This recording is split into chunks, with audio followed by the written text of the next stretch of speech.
जगी ऐसा बाप व्हावा, जगी ऐसा बाप व्हावा, जगी ऐसा बाप व्हावा, जगी ऐसा बाप व्हावा, त्याचा वंश मुक्ती सदावा, त्याचा वंश मुक्ती सदावा,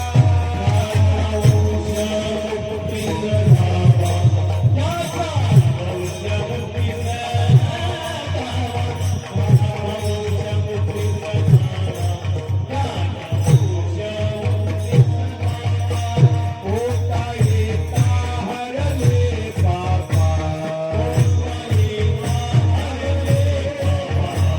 होता येता हरले बापा,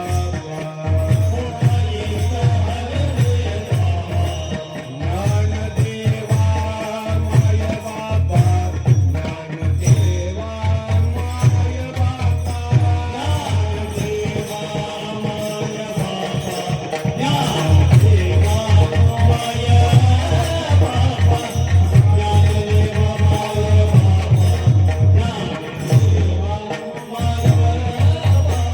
होय बाप होता ज्ञानी,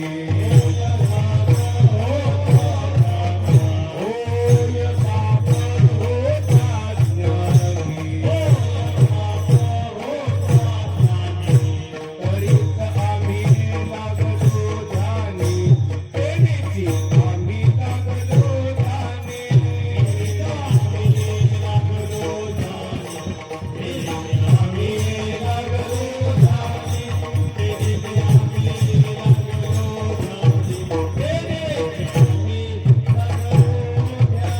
होता येता हरले बापा,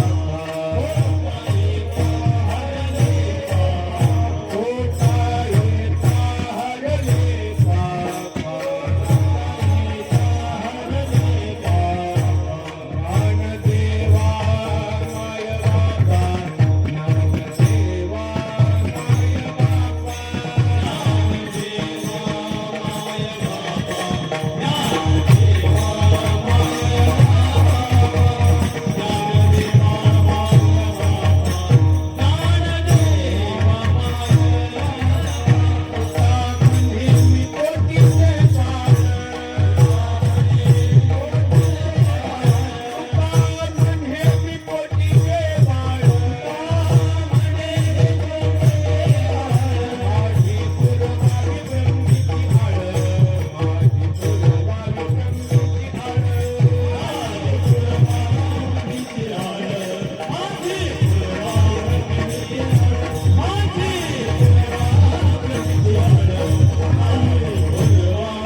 ज्ञानदेवा माय बापा, ज्ञानदेवा माय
जगी ऐसा बापा हवा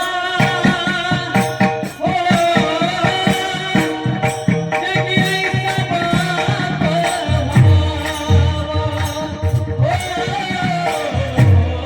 हो जगी ऐसा बापा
जगी ऐसा बाप व्हावा त्याचा वंश मुक्तीस जावा पोटा येता हरले पापा ज्ञानदेवा माय बापा ज्ञानदेवा माय बापा होय बाप होता ज्ञानी तिनीची आम्ही लागलो ध्यानी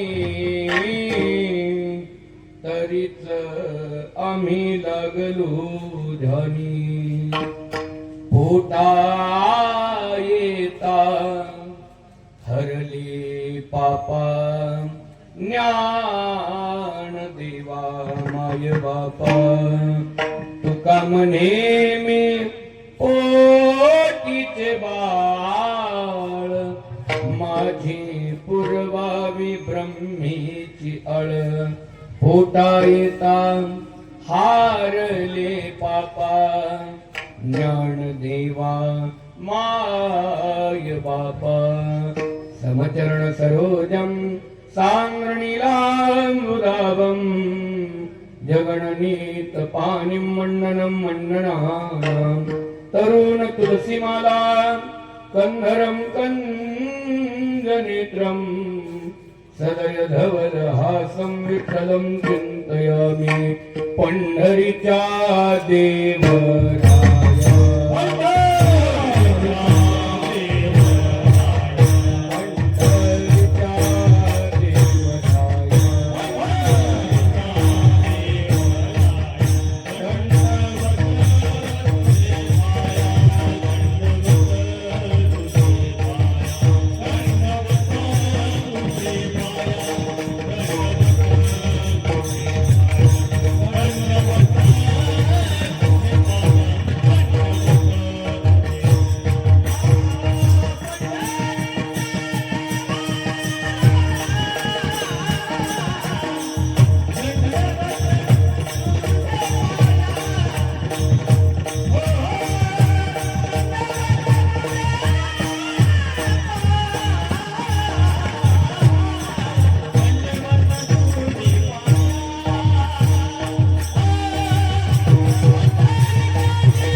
देवराया दंडवत तुझी पाया अलंकापुरी रम्य सिंहासनस्थं पदांभोज तेजस्फुर्दिक प्रदेशं विधीन्द्रादिदेवे सदा स्तूयमानं समाधिस्थमूर्तिं भजे ज्ञानदेवं नमो सद्गुरु तुकया ज्ञानदीपा नमो सद्गुरु सच्चिदानंद रूपा नमो सद्गुरु भक्त कल्याण मूर्ती नमो सद्गुरु भास्कर पूर्ण कीर्ती नमो गुरु राजा नमो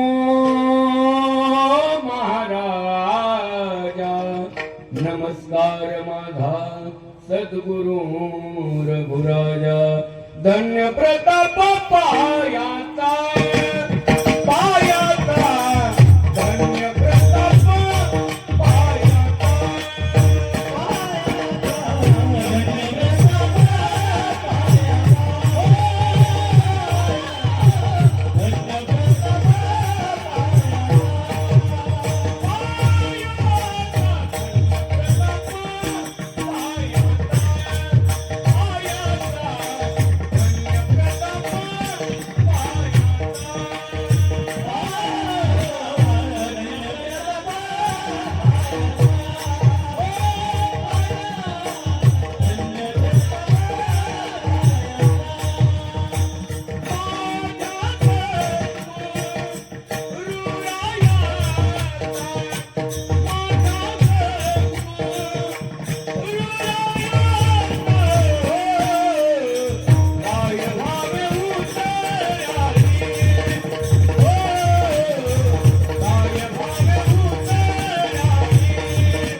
सद्गुरु रायाचा काय भावे उतराये त्यांचे पायी माझे डोई प्रस्तुत प्राप्त प्रसंगी प्राप्त वेळी आणि प्राप्त स्थळी हरी कीर्तनाचं निरूपण करण्याकरिता संत हृदय सम्राट वैराग्याचे मुकुटमणी भक्ती संप्रदायाचे कळस देवमान्य असा ज्यांचा अधिकार असणारे देहूत सुप्रसिद्ध साधू श्रीमंत श्री जगद्गुरु तुकोबार यांचे वचन निवडलेलं आहे, अर्थात अभंग निवडलेला आहे. आपल्या या अभंगाच्या द्वारे आज श्रीमंत श्री जगद्गुरु तुकोबार या महावैष्णव विश्वमाऊली ज्ञानोबार आणि ज्ञानोबार यांच्या दरबारामध्ये या अभंगाच्या माध्यमातून मागणी मागत आहे.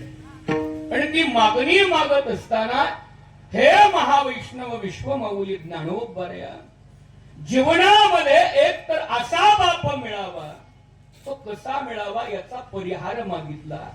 आणि नाही मिळालं तर असं बाप व्हावं त्याचाही परिहार या अभंगामध्ये श्रीमंत श्री जगद्गुरु तुकोबारेंनी महावैष्णव विश्वमाऊली ज्ञानोबार यांच्याकडे दिलेला आहे.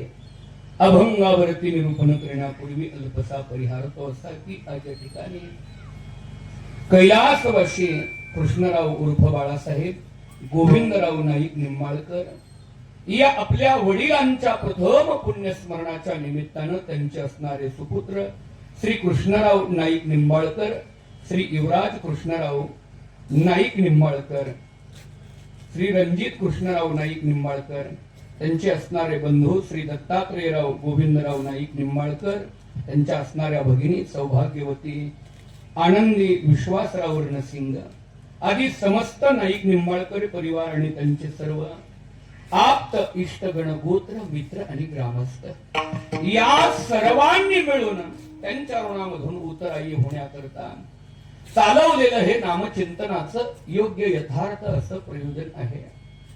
मानवी जीवनामध्ये जन्माला आल्यानंतर देवशास्त्र आणि संतांनी मानवाला हे मानवी जीवन ज्यांच्यामुळे मिळालं, ज्यांच्यामुळे हे जग पाहिला मिळालं, ज्यांच्यामुळे सुख दुःखामध्ये आणि अनुकूल प्रतिकूल परिस्थितीमध्ये हे या विश्वामध्ये हे जीवन जगायला मिळालं, अशा प्रत्येकाच्या ऋणामधून उतराई होण्याचा नियम दंडक सिद्धांत धर्मशास्त्रानं घातलेला आहे.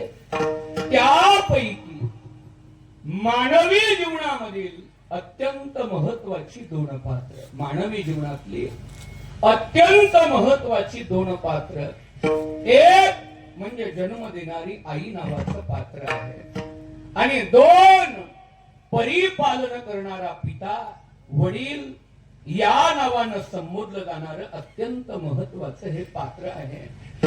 मानवानं देवाच्या ऋणातून नाही उतराई झालं तरी चालेल एखाद्या वेळेस, शास्त्र आणि संतांच्या ऋणातून नाही उतराई झालं तरी चालेल, परंतु आपल्या जीवनातली प्रत्यक्ष उपकार करणारी दोन महत्वाची पात्र, एक आई आणि दोन म्हणजे वडील. ज्या वेळेला महावैष्णव विश्वमाऊली ज्ञानोबार यांनी एक धरणेकरी जगद्गुरु तुकोबार यांच्याकडे पाठवावा आणि तुकोबार यांची महती वाढवावी, त्यावेळेला तुकोबारांनी सुद्धा सांगावं, ज्ञानोबाराया तुम्ही जे माझं कौतुक करताय, माझा जो मोठेपणा देताय, हा मोठेपणा माझा नाही, मग कोणाचा मोठेपणा आहे? म्हणून ऐका, या जगतामध्ये धर्मशास्त्रानं दोन प्रकारची दृष्टी सांगितली आहे, दोन प्रकारची. पहा साधू संतांनी काय केलेलं आहे, स्वतः तुकोबार सांगतात की आम्ही हा वरवरच बोलत नाही, वरवरच बोलत नाही. मग अनुभव आले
ते या जगात तसे जे अनुभव किंवा जे प्रयोग स्वतः संतांनी करून पाहिले ते अनुभव तुमच्या आमच्या पुढे मांडत असताना संतांच्या दृष्टिकोनामधून दोन प्रकारची दृष्टी आहे. पहिली दृष्टी आहे त्याला श्वान दृष्टी म्हणतात आणि दुसरी दृष्टी आहे त्याला व्याघ्र दृष्टी म्हणतात. संतांनी कुत्र्यालाही दगड मारून पाहिला, संतांनी कुत्र्यालाही दगड मारून पाहिला. त्यावेळेला कुत्रा दगडाला चावायला लागला, दगडाला चावायला लागला. आणि मग संतांनी वाघालाही दगड मारून पाहिला. त्यावेळेला वाघानं दगडाला पाहिलं नाही, मग दगड कुठून आला ते पाहिलं. याला म्हणायचं व्याघ्र दृष्टी. तुमची आमची प्रत्येकाची दृष्टी आहे ही श्वान दृष्टी आहे. आपण एखादी गोष्ट पाहिली, मुलगा कर्तृत्ववान निघाला की आपण मुलाचं कौतुक करणार. एखाद्या झाडाचं फळ गोड निघालं, एखादा आंबा जर गोड निघाला तर आपण काय करणार, त्या आंब्याचंच कौतुक करत बसणार. काय आंबा गोड आहे, काय मुलानं अभ्यास केला. हे आपलं काय आहे, आपण वस्तूचं आणि व्यक्तीचं कौतुक करू, कारण आपली दृष्टी ही श्वान दृष्टी आहे. पण याचे तोटे काय आहेत माहिती आहे? त्याचा तोटा आहे आपण ज्या वेळेला वस्तूचा आणि व्यक्तीचा गौरव करतो त्यावेळेला त्या व्यक्तीला त्या गौरवामधून अहंकार निर्माण होण्याची शक्यता आहे. म्हणून साधू संतांनी कोणत्या व्यक्तीला अथवा वस्तूला कधीच महत्व दिलं नाही. ज्या वेळेला ज्ञानोबा तुकोबाऱ्यांचं कौतुक करायला लागले त्यावेळेला तुकोबाऱ्याच्या लक्षात यायला लागलं ज्ञानोबाऱ्यासारखा महान महात्मा जर आपलं कौतुक करायला लागला तर आपलं सुद्धा मन झाडावर चढल्याशिवाय राहणार नाही, आपल्याला सुद्धा अहंकार आल्याशिवाय राहणार नाही. आणि अहंकार परमार्थातही उपयोगाचा नाही आणि प्रपंचातही उपयोगाचा नाही. म्हणून तुकोबाऱ्यांनी ज्ञानोबाऱ्यांना सांगावं, ओ ज्ञानोबाऱ्या माझं कौतुक करू नका, माझं कौतुक करू नका. मग ज्या देहाचं तुम्ही कौतुक करताय, ज्या जीवाचं जे कौतुक करताय, तो देह आणि तो जीव ज्यांच्यापासून जन्माला आला, हा माय बापे विदली भातुके म्हणून क्रीडा कौतुके जगा दावितो. आई आणि वडिलांनी हे भातुक दिलं म्हणून मी जगाला कौतुकानं काय करतोय, क्रीडा दाखवतोय किंवा ही जगाला मी पाहायला मिळतोय. त्यांनी जन्मच दिला नसता, त्यांनी जगणच दिलं नसतं तर हे जग मला पाहायला मिळालं नसतं. म्हणून कौतुक करताना संतांची पूर्ण यादी पहा. तुकोबाऱ्यांनी सुद्धा कौतुक कोणाचं करावं, धन्य माता पिता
पण संतांनी धन्यता कोणाला द्यावी, धन्य माता पिता तयाची का त्याचा फायदा आहे. महत्व माय बापाचं वाढतं आणि अहंकार मुलाला येत नाही. हा संतांच्या दृष्टीचा काय आहे फायदा आहे. नुसतं तुकोबरणीच माय बापाचं कौतुक करावं याच्यात नवल नाही. सगळ्या संतांचा विचार करा. ज्या वेळेला संत श्रेष्ठ सावता महाराजांची महती संत श्रेष्ठ नामदेवरायांना कळाली, त्यावेळेला नामदेवरायांनीही काय म्हणावं, धन्य त्याची माता धन्य त्याचा पिता सावरविला दाता त्रैलोक्याचा. त्याची माता धन्य आहे, त्याचा पिता धन्य आहे. का जगाचा मदत. अहो साठवला मुलानं, काय साठवला मुलानं, पण धन्यता माय बापाला का. त्याच कारण पुन्हा तुकोबरीने उत्तर द्यावं. काय उत्तर द्यावं, शुद्ध बीजा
फळे रसाळ घुमटे.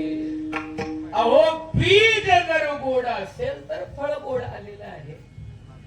ज्या अर्थी फळ गोड आहे त्या अर्थी बीज गोड आहे. बीज बोया है बबुल का उसे आम कहा से आहे. म्हणून जर असणाऱ्या बाभळीचं जर बी लावलं तर आंबा त्याला येईल का. म्हणून बीजावरून फळाची आणि फळावरून बीजाची परीक्षा. म्हणून साधू संतांनी नेहमीच महत्व कोणाला दिलं असेल. म्हणून थोडक्यात आपल्या भाषेमध्ये विशेषता कोणाला दिली असेल तर ती माता पित्यांना दिलेली आहे. आणखीन जर एक प्रमाणबद्धता थोडीशी एक विषय आलाय म्हणून 1-2 मिनिटांमध्ये आपल्या पुढे मांडून जातो. कारण काय आहे, आज कीर्तनही एका नाईक निंबाळकर घराण्यामध्ये आहे. कीर्तनकारही राजे निंबाळकर आहेत. म्हणून प्रमाणही त्या घराण्यातलं असावं म्हणून एक संत मालिकेतलं प्रमाण देऊन जातो. पहा, मध्य प्रदेशामध्ये धार नावाचं ठिकाण आहे. मध्य प्रदेशामध्ये धार नावाचं ठिकाण आहे. त्या धार ठिकाणामध्ये परमार नावाचं एक क्षत्रिय कुळ, परमार नावाचं क्षत्रिय कुळ. त्या क्षत्रिय कुळ महाराष्ट्रात आलं आणि महाराष्ट्रामध्ये आल्यानंतर ते परमार याच्यावरून पोवार नावाचा शब्द तयार झाला. पोवार. त्या पोवारचा पुढे पवार नावाचा शब्द तयार झाला. हे घराणं, या घराण्याचे मूळ पुरुष निंबराज, महान संत निंबराज नावाचे साधू. या फलटण परिसरामध्ये एक निंबळक नावाचं गाव आहे आणि त्या निंबळक गावामध्ये या पोवार घराण्याची, पवार घराण्याची एक वसाहत झाली. त्या निंबळक गावामध्ये आले म्हणून निंबाळकर हे उपनाम तयार झालं. मग यांनी अनेक पदव्या मिळवल्या. त्यापैकी राजे नावाची पदवी काही निंबाळकर घराण्यांना आहे. नाईक नावाची प्रमुख एक पदवी मिळाली ती काही घराण्यांना आहे. पण याच घराण्यामध्ये असणारे छत्रपती शिवाजी महाराजांचे सासरे मधोजी बाबा राजे निंबाळकर, नाईक निंबाळकर, यांच्या घराण्यामधले यमाजी राजे निंबाळकर या भावात जहागिरीची वाटणी झाली. त्यामध्ये यमाजी राजांना धाराशिव म्हणजे उस्मानाबाद. त्यावेळेला आदिलशहाचं वतनदारी होते. तिथली जहागिरी मिळाली यमाजी राजांच्या पोटी.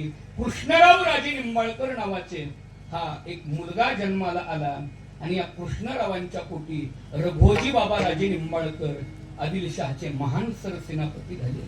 युद्धभूमीवर जो का ध्यानस्थ बैसला, तयाची यासाठी देवे भाला हाती घेतला, माझा नमस्कार तया रघुराजाला.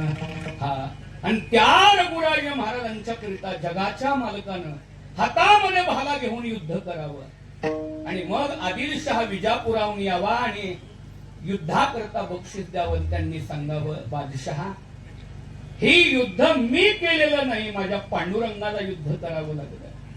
म्हणून तुझ्या नोकरीचा राजीनामा रे, ज्या पांडुरंगानं 3 युगामधली शस्त्र खाली टाकून कमरेवर हात ठेवून पिठेवरती उभा राहिलाय, त्या पांडुरंगाला माझ्यासाठी शस्त्र धरावं लागलं. तुझ्या नोकरीचा राजीनामा दिला.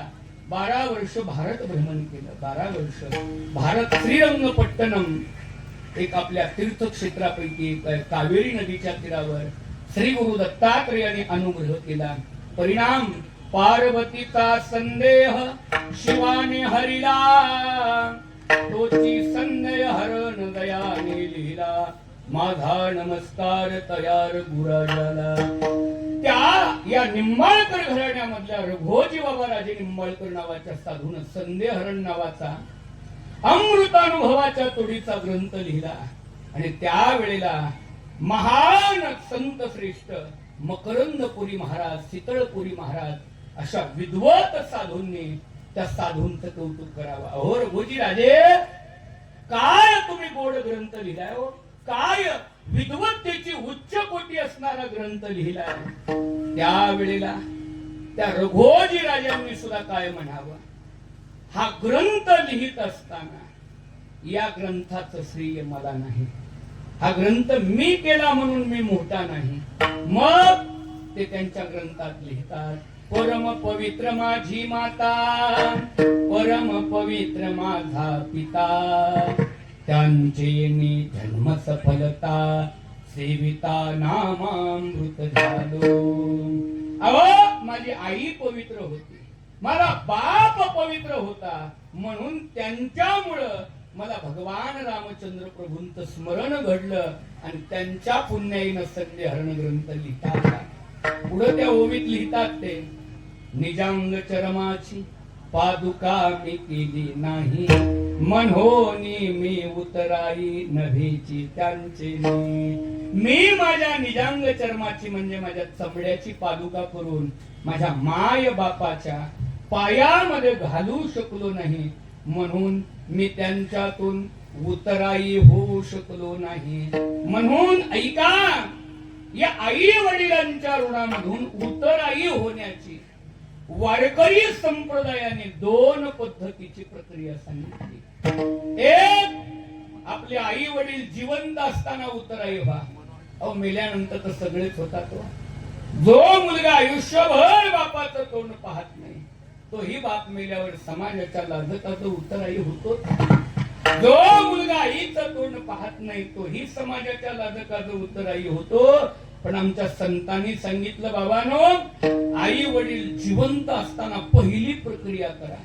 तुकोवरांना विचारलं, तुकोवरया, आई वडील जिवंत असताना आम्ही नेमकं काय करावं? तुकोवरणी उत्तर द्यावं, वाढवी महत्व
वाईट वाढवी महत्व वडिलांचे. आई वडील जिवंत असताना आई वडील गेल्यानंतर सुद्धा एक प्रक्रिया सांगितली. काय? प्रत्येक मुलाचं कर्तव्य आहे की मुलांना आपल्या वाढ वडिलांचं महत्व वाढवावं. मग काही लोक म्हणतील महाराज वाढ वडिलांचं महत्व वाढवण्याकरता आमच्याकडे सत्ता नाही. ज्याच्याकडे सत्ता असते तो आपल्या वाढ वडिलांचं महत्व वाढवतो. दोन, आमच्याकडे संपत्ती नाही. ज्याच्याकडे संपत्ती असते तो दान धर्म करून आपल्या वाढ वडिलांचं महत्व वाढवतो. पण तुकोबाराया म्हटले मी दोन्ही साधन सोडून विनासायासाचं साधन सांगितलंय महत्व वडिलांचं वाढवण्याकरता. कोणतं? शांती रूपेनो हे कोणाचा वाईट. महाराज एवढं शांतमय जीवन जगावं, एवढं शांतमय जीवन जगावं की आपल्या दुःखाच्या बातमीनं आपल्या सख्या सोयऱ्यांच्या कुटुंबियांच्या डोळ्यात पाणी यावं, याच्यात नवल नसावं. आपल्या वैऱ्याच्याही डोळ्यात टचकन पाणी यावं, एवढं शांती स्वरूप असावं. महाराज शांती स्वरूप असावं. रामरावजी महाराज ढोक त्यांच्या कीर्तनात एक दृष्टांत देतात. प्रसंग असा घडला. सकाळी सकाळी एक एम्बेसिडर गाडी गावामध्ये आली. जुना काळ आहे. प्रतिष्ठित लोक आज जशी काही फॉर्च्युनर वगैरे गाडी वापरली जाते तशी त्या काळात एम्बेसिडर गाडी सकाळी सकाळी दारात गावामध्ये आली. आणि एका व्यक्तीच्या घरी त्यांना जायचं होतं. त्यांनी दारात गावात आल्याबरोबर एका व्यक्तीला हाक मारले. ओ दादा इकडे या. बोलवलं आणि विचारलं अमुक अमुकाचं घर. आता ज्याला विचारलंय, ज्यांचं घर विचारलंय त्यांचं आणि त्याचं 3 पिढ्याचं वय. 3 पिढ्याचं वय. गेल्याबरोबर तो म्हटला घेतलं का सकाळी सकाळी त्यांचं नाव घेतलं. 3 पिढ्याचं वैर एकमेकाच्या खुणावर टपलोय म्हटलं. एकमेकाला मारायला टपलोय. 3 पिढ्याचं वैर आहे आमचं. घेतलं का नाव?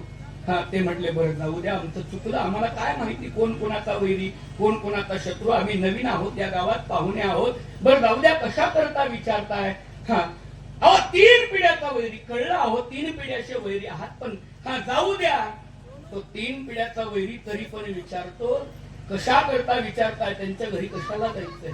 जाऊ द्या म्हटले आम्हाला कळलं तुम्ही 3 पिढ्याचे वैरी आहेत. आम्ही दुसऱ्याला विचारतो. नाही तरी पण सांगा तुम्ही कशा करता त्यांच्या घरी निघाला.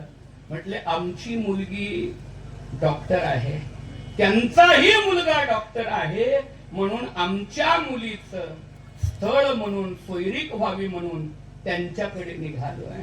पण तुम्ही 3 पिढ्याचे वैरी निघाला आम्हाला काय माहिती. 3 पिढ्याचा वैरी एकमेकाच्या खुणावर टपलो. कळलं कळलं 3 पिढ्याचे वैरी आहात. एकमेकाच्या खुणावर टपले आहात.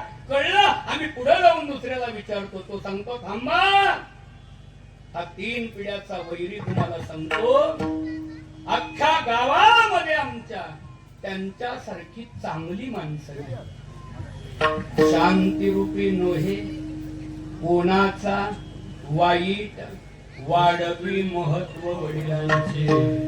ज्या वेळेला महाराज छत्रपती शिवाजी महाराजांचं 3 एप्रिल 1680 यामध्ये निधन झालं आणि ती बातमी छत्रपती शिवाजी महाराजांच्या खुणाला टपलेला त्यांना मारण्याकरता स्वराज्य गिळंकृत करता टपलेला औरंगजेबाच्या कानावर ज्या वेळेला बातमी सांगलाय शिपाई धावत पळत गेला आणि सांगू लागला बादशाह साहब सलामत रहो खुशामत रहो.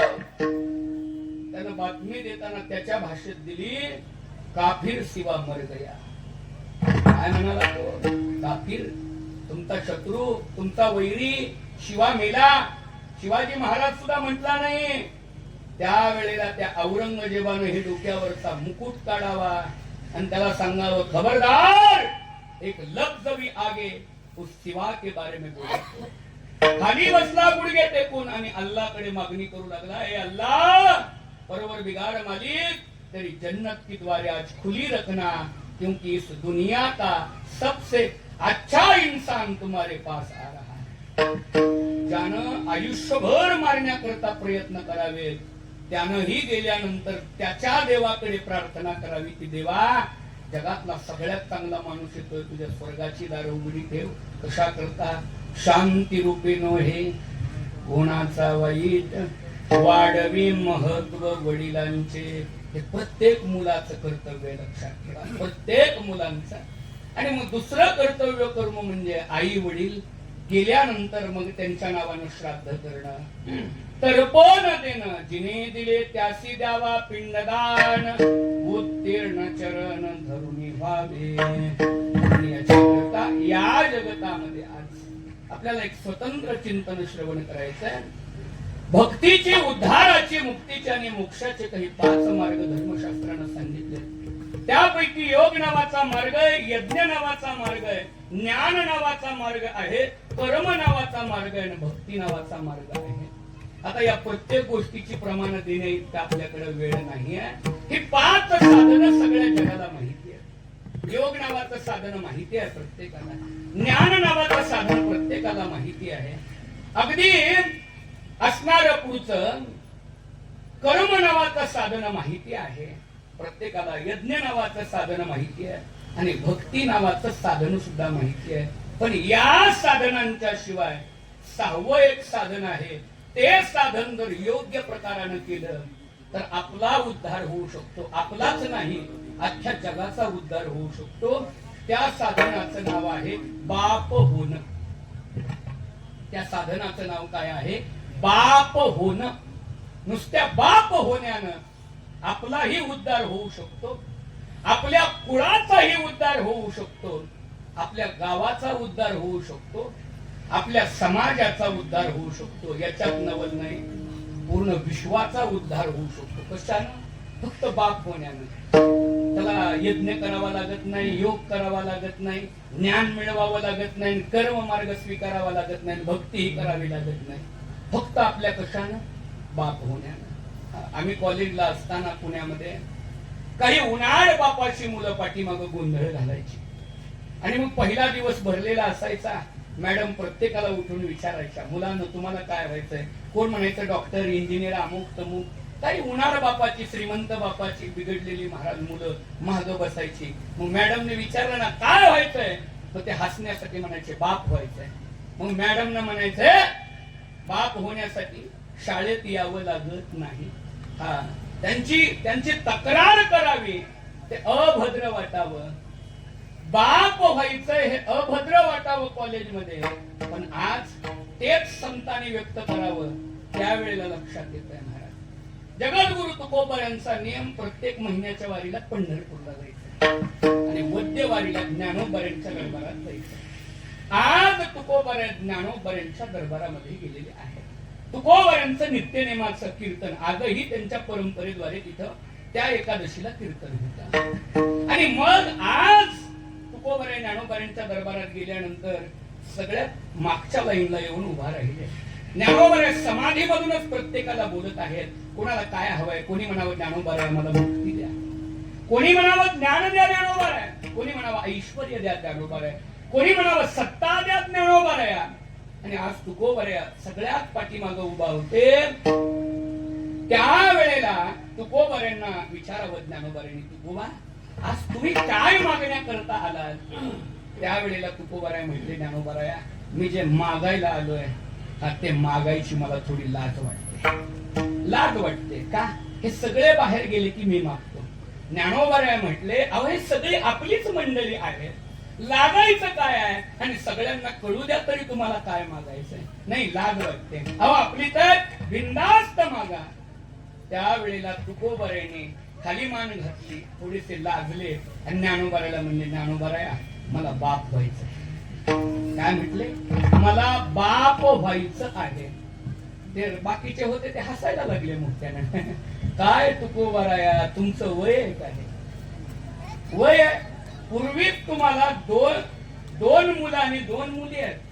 विठ्ठल नावाचा, महादेव नावाची 2 मुलं आहेत. गंगाबाई आणि भागीरथीबाई नावाच्या 2 मुली आहेत. तरी सुद्धा तुम्हाला या वयामध्ये बाप व्हायची इच्छा होते. बाप व्हायची. त्या बाप होण्यानं नेमकं होणार काय? त्यावेळेला ते हसायला लागल्यानंतर तुकोबाराने सिद्धांत आपल्या पुढे मांडला. पहा, खरोखरच विद्वानांनी जर आज प्रश्न केला, मी 6वं साधन निर्माण केलंय त्याचं नाव बाप आहे, सगळं जग म्हणेल महाराज वेळ लागलाय का? योग करणारे कुठे गेले त्यांच्या स्वप्नात आला नाही, ज्ञान मिळवणारे कुठे गेले त्यांच्या ध्यानात आला नाही, कर्म करणारे कुठे गेले, यज्ञ करणारे कुठे गेले, भक्ती करणारे कुठे गेले, आणि तुम्ही तर हे वेळ साधन आणलंय, बाप व्हा आणि मुक्त व्हा. बाप व्हा आणि मुक्त व्हा साधन आहे काय आहे? मी सांगत नाही, संतांनी मागावं, मग तुकोबरायांनी त्या संतांना सांगावं. ज्ञानोबरायांच्या वडिलांनी म्हटले संन्यास घेतला होता, संन्यास घेतला होता. गुरुनं आज्ञा केली, विठ्ठलपंत माघारी जा. त्यांनी सांगितलं होतं, गुरुदेव दुधाचं दही होऊ शकतं, दह्याचं लोणी, लोण्याचं तूप होऊ शकतं, पण तुपाचं पुन्हा दूध होत नाही. ब्रह्मचर्याचा गृहस्थ होऊ शकतो, गृहस्थाचा वानप्रस्थ होऊ शकतो, वानप्रस्थाचा संन्यासी होऊ शकतो, पण संन्यासाचा पुन्हा गृहस्थ होऊ शकत नाही. गुरुदेव वेदाची वचनं मला मोडता येणार नाहीत. गुरुनं सांगितलं, या जगात माता पिता देवगुरु ऐसा ज्याचा एक विचारू, हा वेदापरिही श्रेष्ठ ते गुरुचे वचन, वेदापेक्षाही श्रेष्ठ गुरुचं वचन आहे. गुरु हा संत कुळीचा राजा, प्राण विसावा माझा, गुरुविना देव तुला पाहता नाही त्रैलोकी. जा, कशा करता जा सांगितलं माहितीये का? तुमच्या पोटी तुम्ही जर संन्यास सोडून पुन्हा गृहस्थाश्रम स्वीकारला, जरी वेद विरुद्ध कर्म केलं, तरी तुमच्या पोटी जन्माला येणारी जी संतान आहे ना, ती तुमच्या एकट्याच नाही, तुमच्या ब्राह्मण कुळाचं नाही, तर अवघ्या विश्वाचा उद्धार करणार आहे. तिन्ही देव दैसे परभूमीचे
ठसे जगी प्रगटले सूर्य दैसे. तुमच्या पोटी निवृत्ती ज्ञानदेवानी सोपान मुक्ताबाई असे दिव्य बालक जन्माला येणार आहे, आणि ते तुमचाच नाही अख्ख्या विश्वाचा उद्धार करणार आहे. म्हणून तुम्ही काय करा, पुन्हा गृहस्थाश्रम स्वीकार करा.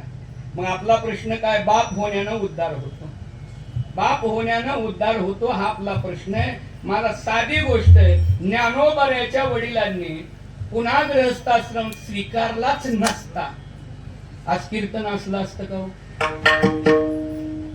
ते जर बापच झाले नसते ज्ञानोबराचे वडील, तर आता विश्वात्मके देवे झाला असता का? ज्ञानेश्वरी झाली असती का? वारकरी संप्रदाय याची स्थापनाच कुणी केली? ज्ञानोबरांनी केली. झालं असतं का? का फक्त एका व्यक्तीच्या बाप होण्यानं हे सगळं झालंय. एका व्यक्तीच्या बाप होण्यानं हे सगळं झालंय. तुमच्या माझ्या प्रत्येकाच्या उद्धाराची चिंता मिटली कोणामुळं? एका व्यक्ती तिच्या बाप होण्यानं. म्हणून जसं माणसाला वाटतं ना आयती इस्टेट मिळावी, आयती सत्ता मिळावी, तसं महाराज आयतं पुण्य मिळावं सुद्धा वाटलं पाहिजे, आयता उद्धार व्हावा सुद्धा वाटला पाहिजे. आणि मग ज्ञानोबाऱ्याने तुकोबाऱ्याला प्रश्न केला, ओ तुकोबाऱ्या, तुम्ही काय म्हणताय मला बाप व्हायचंय, मग अगोदरच तुम्ही 4 लेकराचे बाप आहात, तुम्हाला पदवी मिळाली नाही का? अगोदरच तुम्ही विठ्ठल थोरले चिरंजीव आहेत तुकोबाऱ्याचे, दुसरे महादेव आहेत, भागीरथीबाई थोरली मुलगी आहे, धाकटी पुन्हा गंगाबाई किंवा काशीबाई आहे. 4 लेकराचे बाप असताना सुद्धा तुम्हाला अजून बाप व्हावं वाटतंय, पदवी मिळाली नाही. पहा याच्यात गुह्य लपलंय. तुकोबाऱ्या म्हणतात, देवा मी 4 लेकराचा बाप झालोय, पण मला बाप झाल्यासारखं वाटत नाही.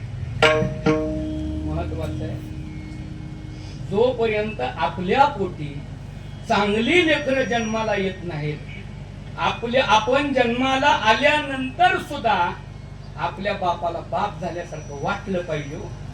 जर वाटलं नाही तर त्याच्या बाप होण्याला किंमत नाही, त्याचा बाप होण्याला किंमत नाही.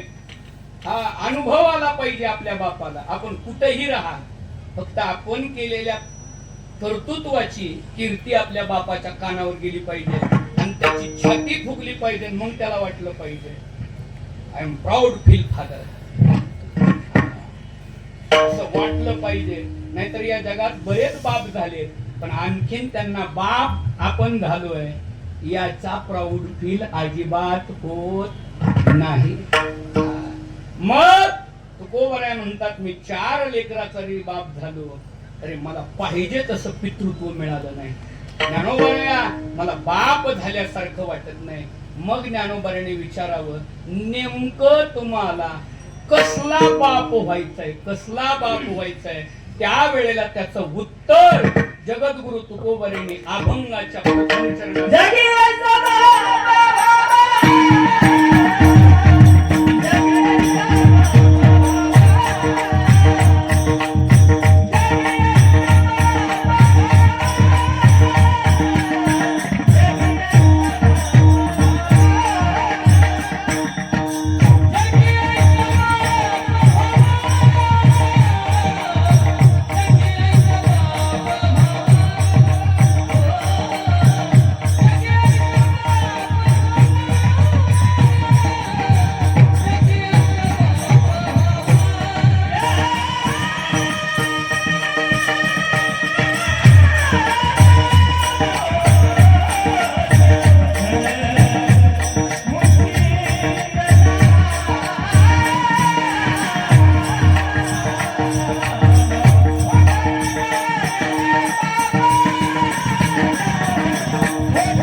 जावा.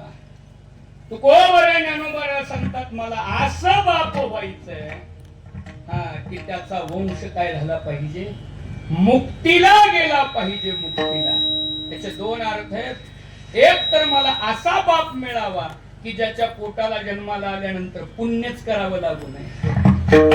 काय पुण्यच करावं लागू नये, थेट मुक्तीला गेलं पाहिजे इतका पुण्यवान बाप असावा. आणि दुसरा अर्थ आहे, मला इतकं पुण्यवान बाप बनवा की माझं पोरग माझ्या पोटात आलं, माझ्या पत्नीच्या पोटात आलं ना, पोटा येता हरले पापा, पोटाला आल्याबरोबर माझ्या जीवनातलं पाप हरलं पाहिजे. तुम्ही संत माय बाप कृपावंत कायमी पतित कीर्तिवानू अवतार तुम्हा धराया कारण उद्धराया जन जड दिवा. याच्या नंतरचा अभिनय ज्ञानोबाऱ्यांना विनंती केली की तुम्हीच माझ्या पोटाला या. म्हणून ज्ञानोबारे तुकोबाऱ्याच्या पोटाला आले. तुकोबाऱ्याच्या लक्षात आलं ज्ञानोबाऱ्या माझ्या पोटाला आले. हा म्हणून होता ज्ञान याचा अवतार तो हा नारायण देहूकर, सकल वैष्णवा वाटे जीव प्राण तो हा नारायण देहूकर. जगद्गुरु तुकोबाऱ्यांचे धाकटे चिरंजीव नारायण महाराज हे ज्ञानोबाऱ्या पोटाला आले होते. ते उदरात असतानाच त्यावेळेला जिजाई माता 7 महिन्याच्या गर्भवती होत्या आणि देवाकडे तुकोबाऱ्याने प्रार्थना केली, आता दिसू नये जना ऐसे करी नारायणा, आता मला जाऊ द्या. का मी इथं थांबलो तर ज्ञानोबाऱ्याला माझे पाय दाबावे लागतील, माझं काम करावं लागेल धाकटा मुलगा म्हणून.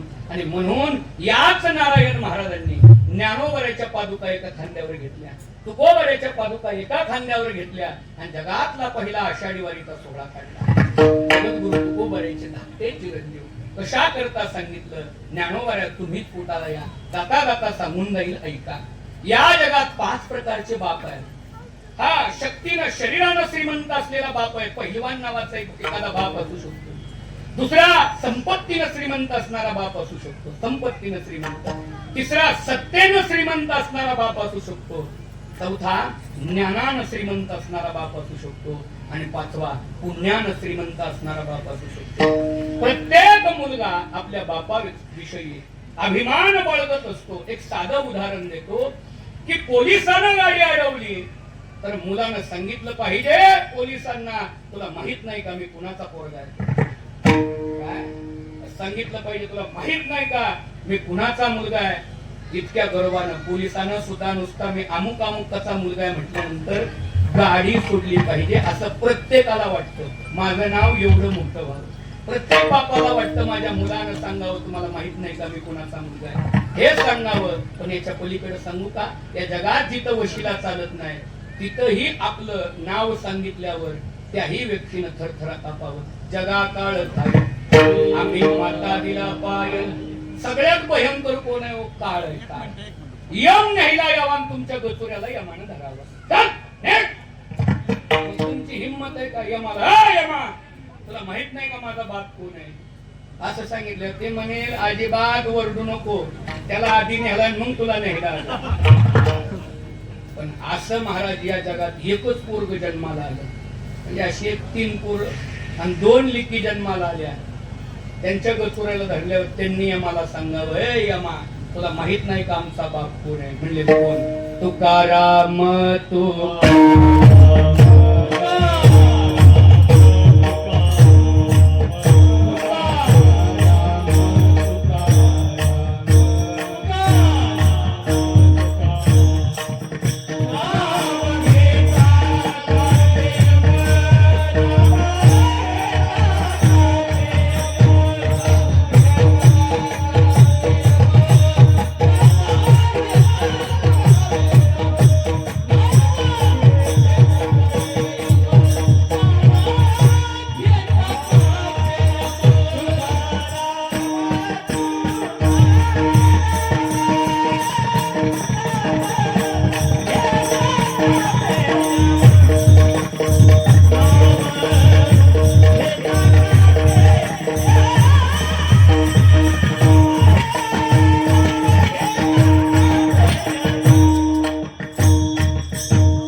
नाम घेता गावेयम.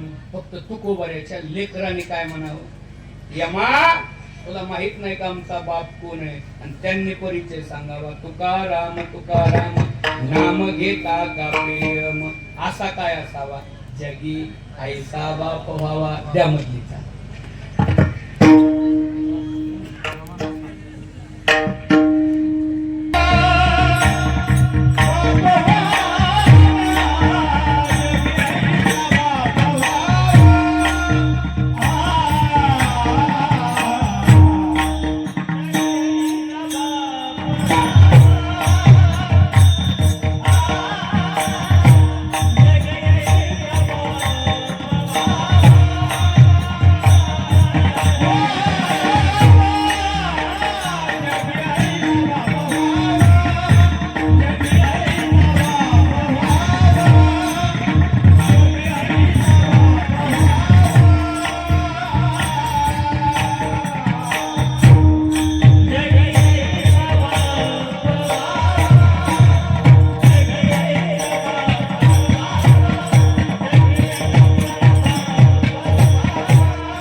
पोटी सजावा पोटा येता हरले पापा ज्ञानदेवा माये बापा हे ज्ञानदेवा जगामध्ये असा बाप असावा त्याचा वंश मुक्तीला जावा तो वंश पोटाला आल्याबरोबर सगळंच पाप हरलं जावं पोटा येता हरले पापा ज्ञानदेवा माये बापा पण ज्ञानोबराय म्हटले काय मागायची गरज आहे तुम्ही नाही का तुमच्या बापाच्या पोटी चांगली जन्माला आलात मग तुमच्याही पोटी चांगलीच मुलं जन्माला येतील ना तुकोबराया त्यावेळेला तुकोबराया सांगतात ज्ञानोबराया आमचा बाप ज्ञानी होता म्हणून आम्ही ज्ञानी जन्माला आलो पण आमची मुलं ज्ञानी जन्माला येतील मला याची शाश्वती वाटत नाही होय बाप होता ज्ञानी तरीच किंवा तेनेची आम्ही लागलो ध्यानी त्यांच्या रक्तामध्ये भक्ती होती म्हणून आमच्या रक्तात आली म्हणून जाता जाता एक सांगून जाईल बरीच मुलं विचारतात बापानं काय दिलं बापानं काय दिलं जाता जाता सांगून जा तुम्ही आज कोणत्याही पदावर असा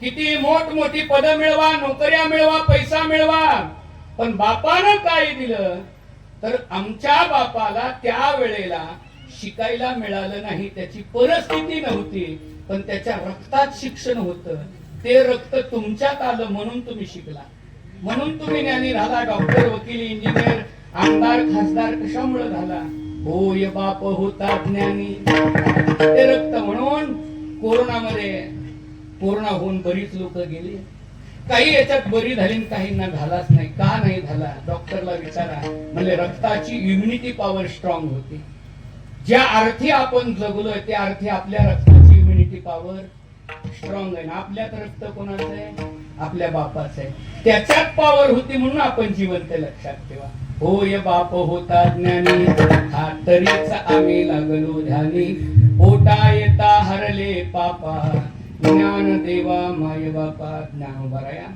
माझी काही सुद्धा इच्छा नाही तर माझी एक इच्छा आहे तुका म्हणे मी पोटीचे बाळ माझी पुरवावी ब्रह्मीची आळ मी तुमच्या पोटीचा बाळ आहे आणि माझी जी परमार्थिक आध्यात्मिक जी इच्छा आहे तीही पुरवावी आणि भौतिक जी इच्छा आहे तुम्ही मुलगा म्हणून पोटाला येऊन माझी परंपरा अविरतपणे चालवावी या दोन्ही इच्छा ज्ञानोबांकडून केल्या तुका म्हणे मी पोटीचे बाळ माझी पुरवावी ब्रह्मीची आळ पोटा येता हरली पापा ज्ञानदेवा माय बापा यथामती यथावकाश श्रीमंत श्री जगद्गुरु तुकोबऱ्यांच्या या अभंगावरती विस्तृत याच्यामध्ये आणखीन चिंतन आहे तरी पण खरोखर माझं भाग्य आहे की श्री गुरु भास्कर संप्रदाय फड परंपरेच्या फडावरती